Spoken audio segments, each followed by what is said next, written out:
महावीर विनो हनुमाना, राम जासु जस आप बखाना। प्रणम पवन कुमार, खलवन पावक ज्ञान घन। जासु हृदय आगार, बसहि राम सर जाप धर। भगवत कथा रसिक महानुभाव भक्तिमती देवियों, पिछले कई दिनों से श्री हनुमान जी महाराज के दिव्य पावन अलौकिक चरित्र का हम सब चिंतन करते रहे हैं। आइए आज उसी क्रम को आगे बढ़ावें। वस्तुतः ये श्री रामचरितमानस में 2 यात्राओं का वर्णन किया गया। 2 महान पुरुषों के द्वारा 2 यात्रा की गई और वे महापुरुष हैं भक्ति शिरोमणि श्री भरत और दूसरी ओर राम भक्त श्री राम भक्तों में अग्रगण्य श्री हनुमान जी महाराज। और उन दोनों यात्राओं में एक बहुत बड़ा अंतर है। श्री भरत की यात्रा में सारी अनुकूलता ही अनुकूलताएं सामने आई। यहाँ तक कि गोस्वामी जी ने लिखा कि पृथ्वी ने कुछ कंटक कंकड़ आदि को भी छिपा लिया कि जिससे श्री भरत को के चरणों को कष्ट न हो। उस कंटक कांकरी कुराई, कटुक कठोर कुवस्तु दुराई। मही मंजुल मृदु मार्ग कीने, त्रिविध समीर बहाई सुकलीने। इतना ही नहीं, किए जान छाया जलद, सुखद बहई बर्बाद। तसमग भयो न राम कह जस भाव भरत ही जात। तो ऐसी ही विलक्षण कोमल यात्रा थी श्री भरत के द्वारा। और दूसरे जो दिव्य हमारे जिनके चरित्र की चर्चा कर रहे हैं श्री हनुमान जी महाराज, उनकी यात्रा में विघ्न ही विघ्न एक के बाद दूसरे आए। तो इस बार भी उन्हीं की कथा चल रही है तो विघ्न भी बार बार आ रहे हैं। और इतने विघ्न में भी आप लोग इतने आ गए तो यही लगता है कि आप लोग भगवत कथा के रसिक हैं। वस्तुतः ये बड़े महत्व का सूत्र है।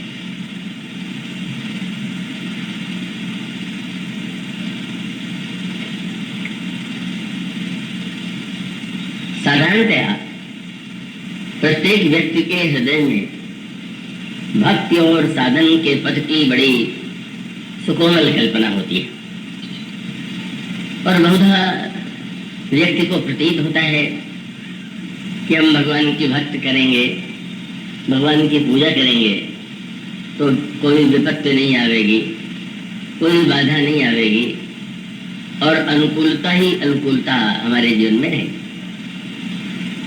किंतु श्री हनुमान जी की यात्रा यह बताने के लिए कि नहीं हो तो दोनों संभव है। श्री भरत की यात्रा में अनुकूलता की पराकाष्ठा है तो श्री हनुमान जी की यात्रा में प्रतिकूलता की पराकाष्ठा क्यों है, क्या तात्पर्य है, थोड़ा आप एकाग्र मन बुद्धि चित्त से सुनेंगे तो उसका आनंद ले सकेंगे। श्री भरत जी ने जिस चित्रकूट की यात्रा की वो तो आप उस शब्द से ही चित्रकूट वह दिव्य स्थान है जहाँ पर आप में से अधिकांश लोग तीर्थ यात्रा के लिए गए होंगे। तो ये जो चित्रकूट है वहाँ पर भी कूट पर्वत को कहते हैं और चित्रकूट में भी जिनकी सबसे अधिक महिमा है वह पर्वत जिन्हें कामदगिरि के नाम से पुकारा जाता है। साधारणतः व्यक्ति जिनको कामदानाथ कहता है तो वो इस दिव्य चित्रकूट में भगवान राम, सीता जी और लक्ष्मण का निवास है और उनका दर्शन करने के लिए श्री भरत जाते हैं। हनुमान जी की यात्रा भी लंका लंका कहाँ रहता, निवास कहाँ है?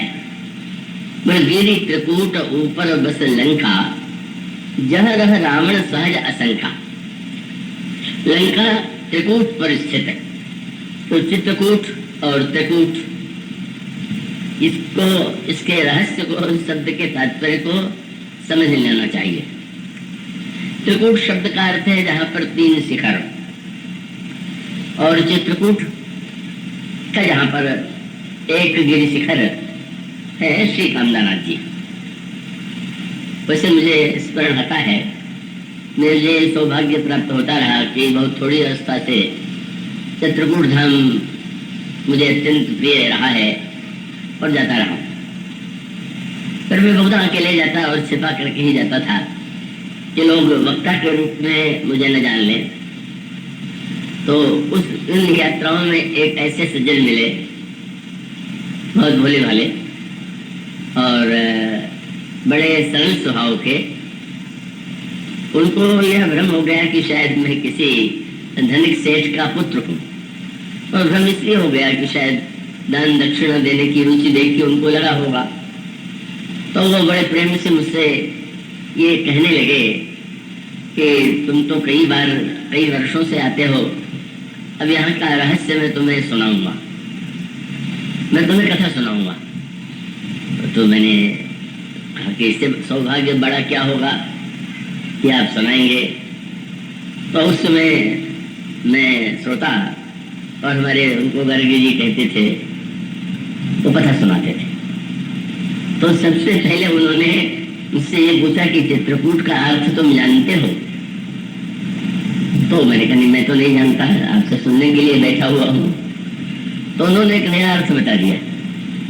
व्याकरण और साहित्य से उस अर्थ का कुछ लेना देना नहीं, लेकिन वो अर्थ जो है अपने आप में सचमुच बड़ा उपयुक्त मुझे बाद में लगा।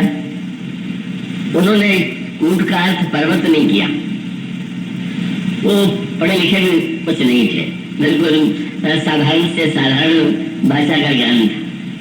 तो उन्होंने चित्रकूट का अर्थ मुझे बताया कि जहाँ पर चित्त को कूट दिया गया हो, वो चित्रकूट। तो कूट का अर्थ उन्होंने कूट न लिया। मैंने कहा कि भाई तो बड़ा अनोखा अर्थ है। अब वो कुछ वर्षों तक मुझे आनंद देते रहे, मैं उससे कथा सुनता रहा। अब एक बार ऐसा विचित्र अवसर हो गया कि कानपुर के कुछ लोग जा रहे होंगे जो मुझे जानते थे, वो शायद वो दंडवत प्रणाम करने लगे। तो उनको लगा कि तो कोई, बाद में संकोच करने लगे। पर मैं सोचता हूँ कि भोलेपन में भी जो उन्होंने अर्थ किया, उस अर्थ की सार्थकता।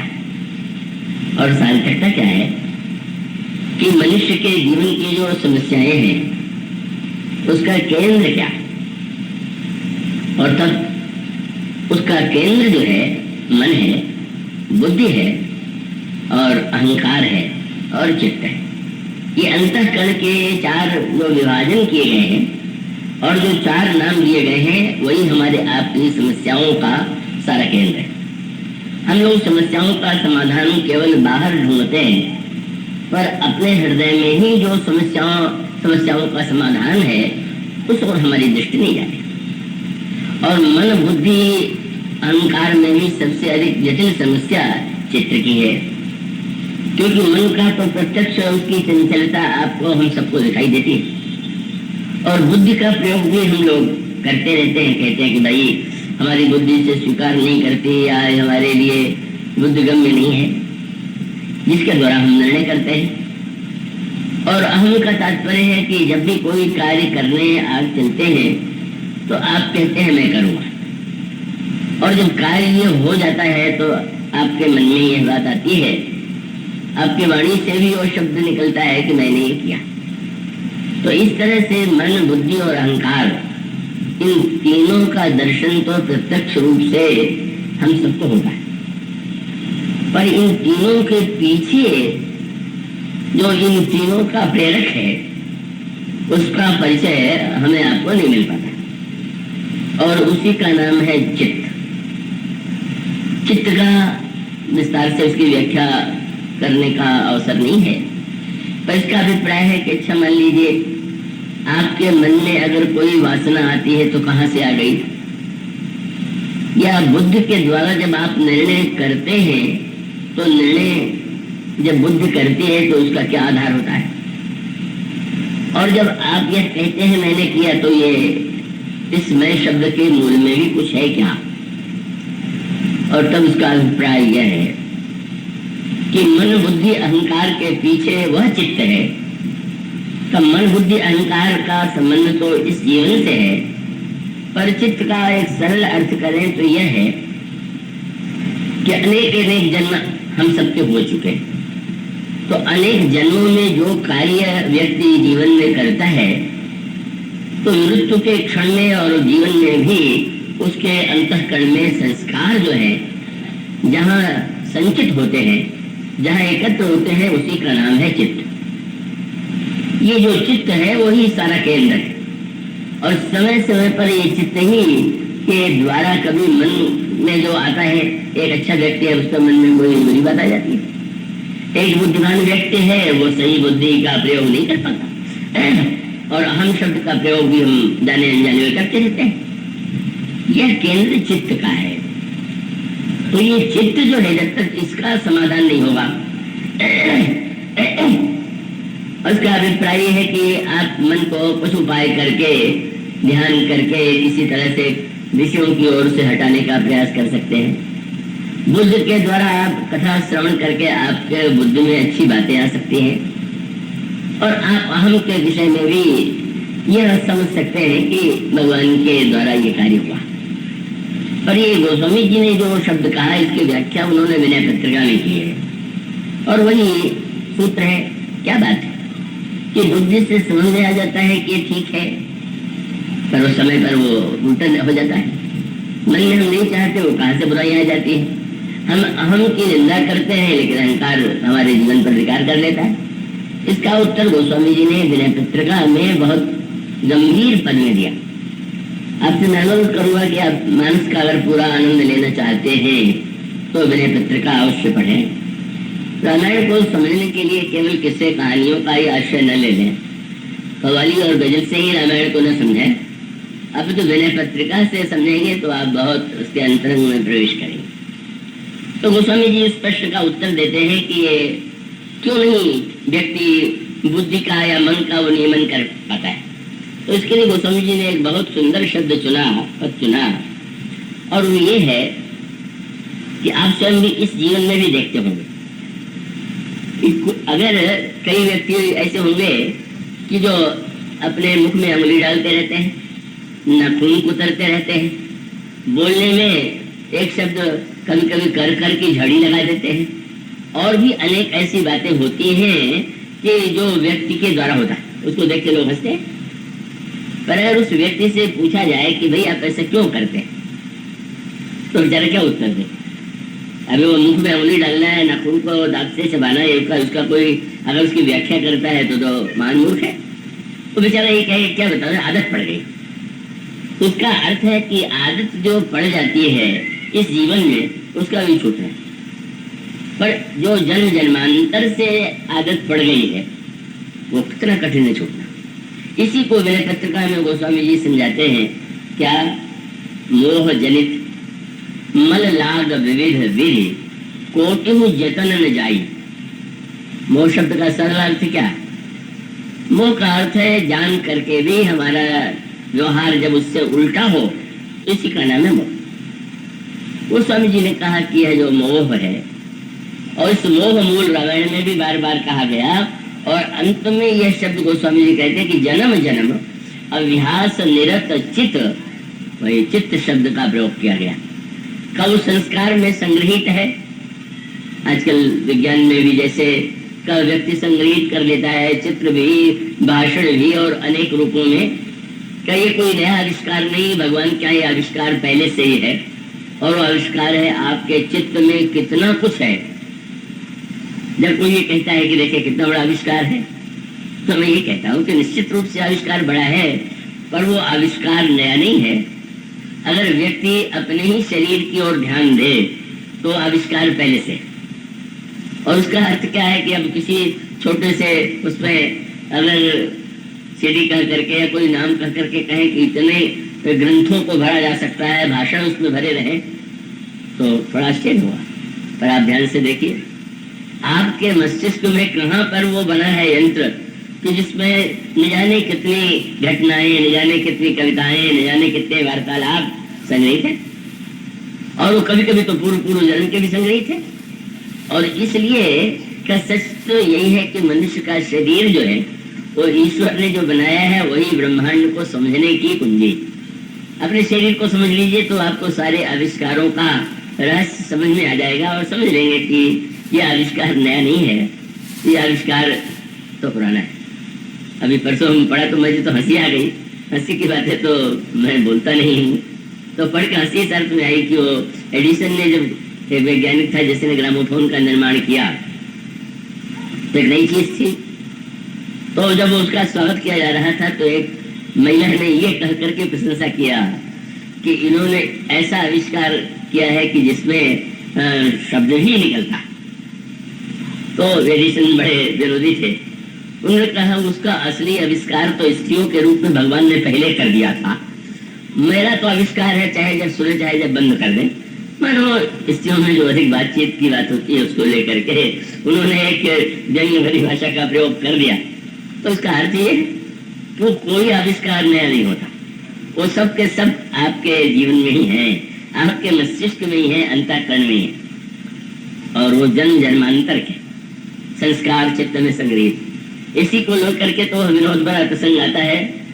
श्याम सुंदर श्री कृष्ण को कीचड़ या धूल में लिपटना उनको प्रिय लगता है, धूल में खेलते हैं, अम्मा इतने प्रेम से नहलाती है, श्रृंगार करती हैं, और ये जो है अपना श्रृंगार धूल से या कीचड़ से भर लेते। तो माँ को एक दिन क्रोध आया, और उन्होंने क्रोध में यद्यपि जो बात कही वो नाराजी की बात थी, पर भगवान कृष्ण को लगा कि माँ तो नाराजी में भी बहुत सही बात कह रही। बोले कृष्ण ये तुम्हारा कार्य देख के मुझे लगता है, क्योंकि शास्त्र कहते हैं कि पुराने जन्म का अभ्यास छूटता नहीं, तो मैं बता सकती हूँ कि तुम पूर्व जन्म में क्या थे। अब मुस्कुराए, अच्छा क्या था? बोले जरूर तो शुकर थे, शुकर को कीचड़ में लिपटे रहना बहुत पसंद है। भगवान ने मन ही मन हंस के सोचा कि नाराजी में तुमने ठीक ही कहा है, मैं शुकर भी तो बन चुका हूँ। नील कमट शुकर नर हरि बामन परशुराम पपधरी। मानो यशोदा मुख के द्वारा वही संकेत दिया गया, अभ्यास जो है एक जन्म का अभ्यास नहीं छूटता, और जन्म जन्मांतर का अभ्यास कैसे छूटे? तो ये सबसे बड़ी समस्या चित्त की, और ये जो चित्त की समस्या का अगर समाधान हो जाए तो मन बुद्धि अहंकार की समस्या मिटना कठिन नहीं। तो चित्रकूट माने क्या है? जहाँ चित्रकूट लिया गया उसका अर्थ तो यह है कि जहाँ पर चित्त पूरी तरह से शांत हो गया है, जहाँ पर सारी वृत्तियां जो उसको मनुष्य को चाहे जिधर की ओर प्रेरित कर देती हैं, का वहां जहाँ शांत है उसका नाम चित्रकूट। अब वो चित्रकूट बाहर भी प्रभु कहाँ निवास करते हैं? त्रेतायुग में, वो भी दिव्य धाम है। और अगर आप चाहें तो आपके अंतःकरण का जो चित्रकूट है उसका भी आपको रामचरितमानस में ही सूत्र मिलेगा कि पूछा गया चित्रकूट, वो स्वामी जी को तो चित्रकूट बड़ा प्रिय है। तुम्हारा चित्रकूट तो हम 10 ही 5 दिन रह पाएंगे, बहुत से काम काज है। तो गोस्वामी जी ने कहा एक उपाय है, क्या चित्रकूट शरीर से चाहे कम दिन रहना, लेकिन हृदय में भी तो चित्रकूट बना सकते हो क्या? क्या चित्रकूट में मंदाकिनी नदी बहती है, पर्वत है और जंगल है। गोस्वामी जी कहते हैं अपने हृदय में तीनों ले आइए। दुआ रामायण में वो दुआ मिलेगा क्या? बोले राम कथा मंदाकिनी, भगवान की कथा सुनिए, भगवान का के चरित्र का गायन कीजिए, उनका आनंद लीजिए, मंदाकिनी बह। और चित्रकूट चित्त चारु, अचल चित्त जो है, जैसे ये नहीं कि चित्त में निरंतर कुछ न कुछ असंस्कार कुसंस्कार आ रहे हैं, जहाँ पर पर्वत के समान चित्त प्रशांत हो गया। और उसके साथ साथ जंगल क्या है? तो कहते राम कथा मंदाकिनी, चित्रकूट चित्त चारु, तुलसी सुभग स्नेह बन। प्रेम ही बन है, कथा ही मंदाकिनी है, और चित्र ही चित्रकूट है। इन तीनों का संयोग बन जाए तो जैसे चित्रकूट धाम में प्रभु ने निवास किया, वैसे हमारे आपके हृदय में भी निवास करेंगे। राम कथा मंदाकिनी, चित्रकूट चित्त चारु, तुलसी सुभग स्नेह बन से रघुवीर विहार। तो चित्रकूट में श्री भरत ने दर्शन किया। पर ये तो लंका जो है वो तो त्रिकूट पर है, चित्रकूट नहीं। त्रिकूट माने जिसके 3 शिखर है, और वो क्या है? ये चित्त के 3 शिखर है, सतोगुण, रजोगुण और तमोगुण। ये 3 जो है शिखर है, और इन तीनों पर लंका का राजा निवास करता है। लंका बसी हुई है, उसका अभिप्राय यह हुआ। अब देखते हैं आपके जीवन में, हम सबके जीवन में कभी बड़े सतोगुणी विचार आ जाते हैं, कभी रजोगुण की प्रबलता हो जाती, और कभी बड़ी तमोगुण की वृत्ति हम पर अधिकार कर लेती। मानो चित्त का जो त्रिकूट है ये सतोगुण, रजोगुण और तमोगुण का प्रतीक है। तो चित्रकूट की यात्रा तो बहुत आनंददायी, पर त्रिकूट की यात्रा, हनुमान जी की यात्रा इसीलिए बड़ी कठिन है। हमारे श्रोताओं की यात्रा भी इसीलिए बार बार कठिन बन रही है, क्योंकि त्रिकूट में जाकर के, अब उसको और गहराई से विचार करके देखें, भगवती सीता का दर्शन श्री भरत ने चित्रकूट में जाकर के किया, जहाँ पर वन है, पर्वत है, मुनि है, और दिव्य चारों ओर पशु पक्षियों में भी परस्पर प्रेम भाव है। ऐसा दिव्य चित्रकूट जहाँ पर उसके में प्रवेश करते ही श्री भरत को करत प्रवेश मिटे दुख दावा, जन जोगी परमार्थ पावा। श्री भरत जी चित्रकूट गए और हनुमान जी त्रिकूट गए। सीता जी कौन है? उनके अनेक रूप हैं, उनके लिए जो शब्द कहा जाए सबका सब उनके लिए उपयुक्त ही है, पर एक शब्द है शांति सीता समानीता आत्मा रामो विराजते। सीता जी मूर्तिमती शांति। चित्रकूट में शांति पाना सरल है, पर लंका में शांति को पाना कठिनाई तो ये है कि सब लोग तो चित्रकूट नहीं जा पाते और भीतर चित्रकूट नहीं बना पाते। अब जहाँ तक त्रिकूट की बात है, उसको बनाने की आवश्यकता भी नहीं, क्योंकि वो तो बने ही बनाया। अधिकांश लोगों के जीवन में ये त्रिकूट है, और उस पर लंका है, उस पर रावण का राज्य है। अब मानो संकेत ये है, और भी इसके गहरे तात्पर्य हैं, अधिक उसको वो नहीं बनाना चाहता मैं।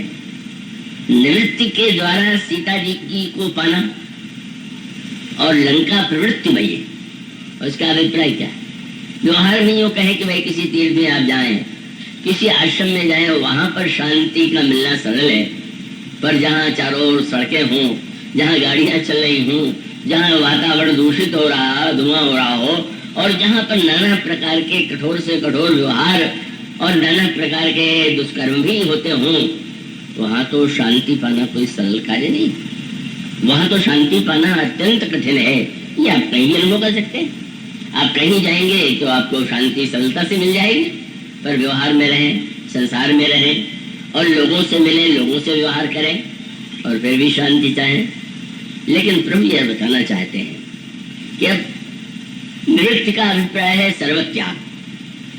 तो सर्वत्याग जहाँ पर हो गया वहाँ तो शांति है ही है, पर प्रवृत्ति में शांति कैसे पाई जाए?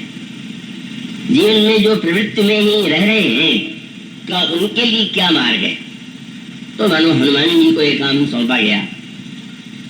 वो तो कल की कथा में आप सुन चुके हैं कि सारे बंदरों को ये कार्य दिया गया कि आप लोग सीता जी की खोज कीजिए, और वो ठीक ही तो है। सबकी यात्रा, सबकी खोज तो शांति पाने की ही यात्रा है।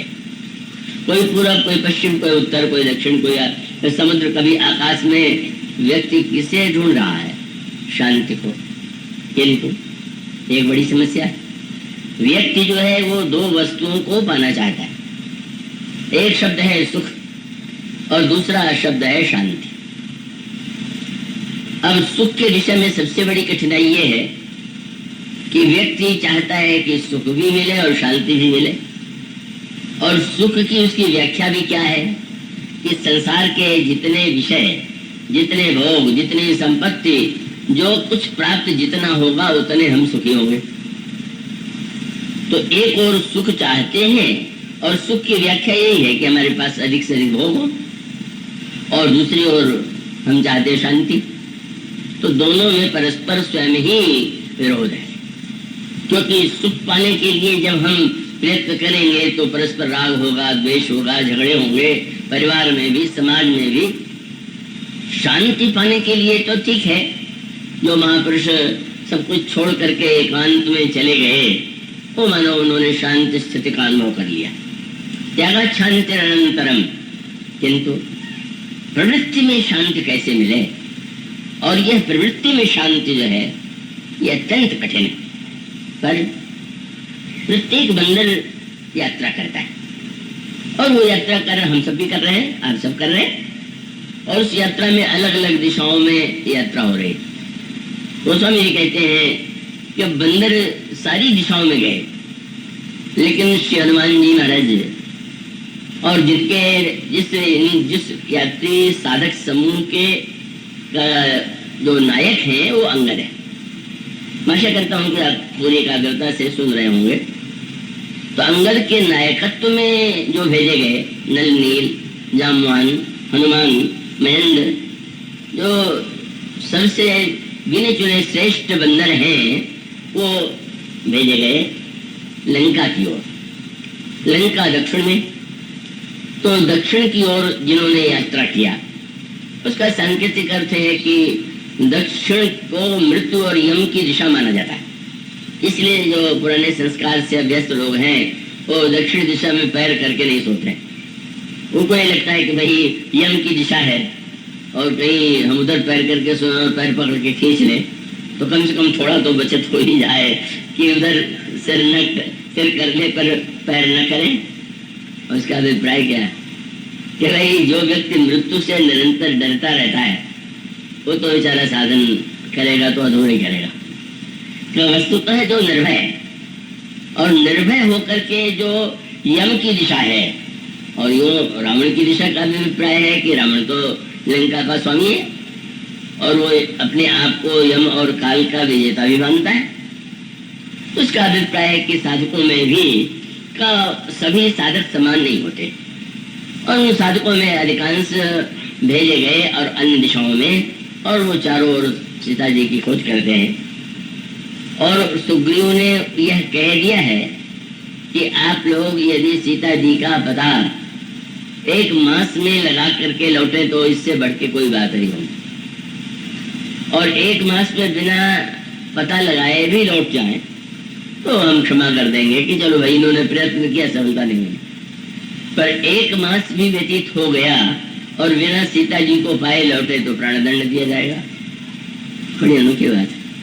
उसका अभिप्राय यह है कि साधक जो है अगर अपने जीवन में एक अवधि बना करके चले तो उसका परिणाम होता है कि वो व्यक्ति जो है साधन का निर्वाह जो है अधिक अच्छी तरह से कर सकता है।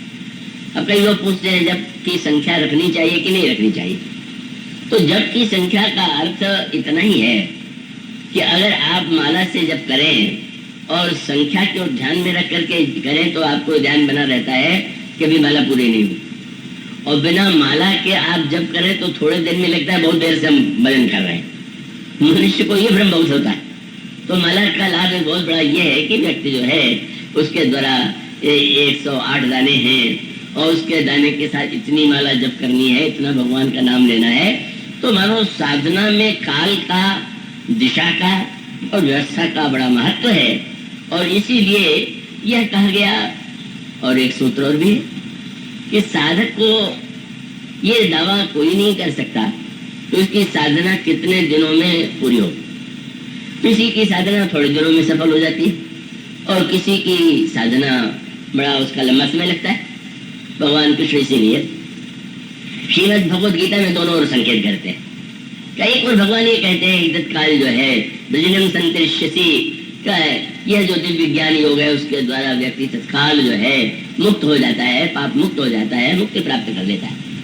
पर उसके साथ साथ भगवान ने दूसरे प्रसंग में अर्जुन से कहा कि ये न मान के चलना कि अब दिन निश्चय करने से उत्साह बना रहे तो अच्छा है, लेकिन दिन निश्चय करने का परिणाम ये न हो जाए कि अब उतने दिन में नई सफलता मिली तो कहने लगे कि सब कुछ बेकार है। इसलिए सावधानी है। मतलब जब आप कीजिए, आप पूजा कीजिए और एक उद्देश्य बना के चलिए। कई लोग पूछते हैं भगवान का दर्शन कितनी माला करने पर होता है। संतों ने कभी कभी संख्या भी बता दिया। कई लोग ऐसे भी हैं कि उससे बड़ी संख्या में करने पर भी यही कहते हैं कि मैं भगवान का दर्शन नहीं हुआ। कई लोगों को थोड़े में ही भगवान का, हनुमान जी का दर्शन होता है, ये भी दिखाई देता है। तो ऐसी स्थिति में उसको सही अर्थ में ही ग्रहण करना चाहिए। इसका अभिप्राय है कि आप एक लक्ष्य बना करके चलें, समय का निर्णय कर लें, संख्या का निश्चय कर लें, लेकिन भगवान ये भी कह देते हैं कि कोई बात नहीं, इस जन्म में नहीं तो क्या हुआ, अंतोगत्वा आप विद्यालय की एक परीक्षा पास करने के लिए इतने वर्ष लगा देते हैं, कितनी तन्मयता से और कितने परिश्रम से विद्यार्थी अध्ययन करते हैं रात रात भर जग करके, पर भगवान की प्राप्ति के लिए आपको लगता है कि बस वो तो तुरंत हो जाए। इसलिए भगवान ने दूसरा सूत्र कहा, अनेक जन्म सिद्धिस्ततो याति परांगति। अनेक अनेक जन्मों तक व्यक्ति साधन करता रहे तो साधन करने के बाद मनुष्य को सिद्धि प्राप्त होती। तो दोनों ओर ही साधन में उत्साह बनाए रखने के लिए ये संख्या बताई जाती है। भगवान कोई उस संख्या से बाध्य थोड़ी है, वो उनका निर्णय थोड़ी है कि आप इतना जब करेंगे तो मिल ही जाएंगे। पर संत लोग जो कहते हैं उसके पीछे दो कारण। एक तो यह है कि जिसको जितना करने पर दर्शन हुआ, स्वाभाविक है अपना अनुभव दूसरे को बता देगा। और दूसरी बात ये होती है कि कोई न कोई एक वो तो बनाना पड़ेगा। जैसे आप एक विद्यालय में पढ़ते हैं तो उसमें तो एक नियम है कि भाई इतने वर्षों में आपको ये जो उपाधि है, आचार्य है, वो प्राप्त होगा। लेकिन ऐसे भी तो विद्यार्थी जो एक कक्षा में कई कई वर्ष भी रह लेते और क्या उतने वर्ष में ही वो पास हो जाते हैं क्या? तो इसका अभिप्राय है कि साधक को निरंतर इस बात की ओर ध्यान देना चाहिए कि हम प्रयत्न करते हैं और प्रयत्न करते हुए अगर सफलता मिल जाती है तो बहुत अच्छी बात है, और नहीं मिलती है तो वो जन्म, कितनी सुंदर बात आती है। पार्वती जी तपस्या कर रहे, नारद जी ने तपस्या करने के लिए कहा, शंकर जी ने सप्तर्षियों से कहा जाकर के जरा पार्वती जी की परीक्षा ले लो। जब वो परीक्षा लेने के लिए गए तो उन्होंने प्रश्न किया, इतना आपका सुकुमार शरीर है, ये इतनी तपस्या किसके लिए कर रहे हैं? हमारी बात और जड़ता सुन के हंसी अवश्य आवेगी। तो पहले से कह दिया, पहले से मान के चली कि हंसेंगे। पहले से कोई सोचे नहीं हंसेंगे तो उसको बुरा लग जाता है। तो क्या आप हमारी जड़ता सुन करके हंसेंगे क्या? बोले चाहिए सदा शिव ही भरतारा। मैं भगवान सदाशिव को पाने के लिए ही ये तपस्या कर रहे हैं, और जो कल्पना थी वही हुआ। सुरत वचन ऐसे रिसे सातों महात्मा हंस पड़े। लेकिन अगर पार्वती जी ने पहले ये समझा होता, माना होता कि बड़ी प्रशंसा करेंगे कि वाह वाह आपका लक्ष्य तो बहुत पवित्र है, बड़े ऊंचे आपके विचार हैं, तो उनको आगे की बात सुन के चोट लगती। लेकिन वो तो पहले कह चुकी थी कि आप तो हमारी बात पर हंसेंगे। अब सात संसार के सर्वश्रेष्ठ ऋषि हंसने लगे तो पूछ दिया, ये शंकर जी को पाने की का जो लक्ष्य तुमने चुना किसके कहने से किया? बोले नारद जी के पास, और हंसे। अरे तो वो ब्रह्मचारी विवाह बिगाड़ता है कि विवाह कराता? कैसा गुरु तुमने चुना? अरे विवाह के लिए किसी गृहस्थ को चुनना चाहिए था कि वो नारद, और तुम्हें पता नहीं है कि वो नारद जो है मन कपटी तन सज्जन चीन्हा, तो मन से बड़ा कपटी है, शरीर से साधु लगता है, और आप उस शरीर से सब वही चाहती है। वो यही चाहता सब मेरी तरफ हो जाए। तो या तो चाहता है कि सामने वाला भी ब्रह्मचारी रहे, विवाह न करे, और देखता है कि किसी को ज्यादा इच्छा है तो बोले ऐसा विवाह कर दो कि जीवन भर होता ही रहे। बोले नारद जैसा गुरु। और बोला सोचो कैसी जड़ता की बात तुमने की। अच्छा ठीक ही तो है, अंत में तुम पर्वत की तो बेटी हो, नारद जैसा तुम्हारा गुरु, और शंकर को पाना चाहती हो जिसमें अवगुण ही अवगुण। ऐसा तो तुम्हारा ऐसी नासमझी कैसे आई? पार्वती जी ने जो उत्तर दिया बड़ा मार्मिक था, साधना का संकेत। उन्होंने कहा महाराज आपने पहले ही कह दिया कि तुम पर्वत की बेटी हो, और मैंने भी पहले आपसे कह दिया कि मैं पर्वत की बेटी हूँ। तो जड़ को जो उपदेश दे वो बुद्धिमान है क्या? पत्थरों को भी उपदेश दिया जाता है क्या? तो महाराज ये तो लगता है कि आपने श्रोता का सही चुनाव नहीं किया। मैं तो पत्थर की बेटी हूँ। ये बड़ी कड़ी परीक्षा थी। अच्छा ये बताओ कि अगर शंकर जी स्वयं आकर के कह दें कि नारद की बात मत मानो, तब आप क्या कीजिएगा? तो पार्वती जी ने कहा, शंकर जी की प्रत्येक आज्ञा मान सकती हूँ, मैं तजो न नारद कर उपदेश हूँ, आप कहीं 7 बार में है, एक बार नहीं 100 बार भी शंकर जी अगर कहें तो उनकी बात नहीं मानूंगी। कितनी सूक्ष्म बात है। जब भगवान शंकर को पाना चाहती है पति रूप में, तो पत्नी को पति की बात माननी चाहिए। पर उन्होंने कितनी गहरी बात कही, उनकी प्रत्येक बात मानूंगी, लेकिन नारद जी तो मैं भगवान शिव को कैसे पालूं इसका उपाय बता रहे हैं। और रोकने का अर्थ है कि वो चाहते ही नहीं कि मैं उन्हें पाऊं। तो मैं और बात तो मान लूं, पर गुरु जी ने जो बता दिया है शंकर जी के कहने पर भी नहीं। अब और कड़ी, बोले तुम जानती हो बड़ा विलक्षण देवता है, वो तो जब देखो तब समाधि में चला जाता है, बैठ जाता है। ये कुछ महीने तक कितने वर्ष तपस्या करोगे? मान लो बहुत दिनों तक तपस्या करने पर भी अगर वो न मिले तो? तब वो नारद पार्वती जी ने जो कहा, उन्होंने कहा महाराज एक जन्म की क्या बात, कुछ वर्षों की क्या बात, क्या पर जन्म कोटि लगी रगरी हमारी, बरऊ शंभु न तो रहूं कुमारी। करोड़ जन्म तक मैं इसी तरह तपस्या करती रहूंगी, या तो शंकर जी को पति प्राप्त करूंगी या कुमारी रह जाऊंगी। ये जो संकल्प है, मानो एक विधि है, नियम है, लेकिन उसके साथ साथ ये संकल्प भी है कि न एक जन्म में न सही अनेक अनेक जन्मों तक भी संसार की वस्तुओं को पाने के लिए इतना समय लगा देते हैं, भगवान को पाने के लिए कितने भी जन्म क्यों लेने पड़े। मानो ये जो प्रसंग है ये केवल इतिहास ही नहीं, त्रेता युग में ऐसा इतिहास भी हुआ, लेकिन उस इतिहास की विशेषता ये है कि जो साधन पथ में चलना चाहते हैं उनके लिए उसमें वो सारे सूत्र मिल जाते हैं जो इस हनुमान जी की यात्रा में पढ़ने को मिलता है। और तब संक्षेप में ही उसका सूत्र यही तो है, सब बानर चलते हैं, लेकिन चलने वाले बानरों में से श्री हनुमान जी को जो वस्तु मिली और हनुमान जी ने उस वस्तु को जिस तरह से धारण कर लिया वो अन्य किसी बंदर को नहीं प्राप्त है। क्या? प्रभु ने हनुमान जी को पास में बुलाया और मुद्रिका उनको दे दिया, और मुद्रिका राम नाम से अंकित है।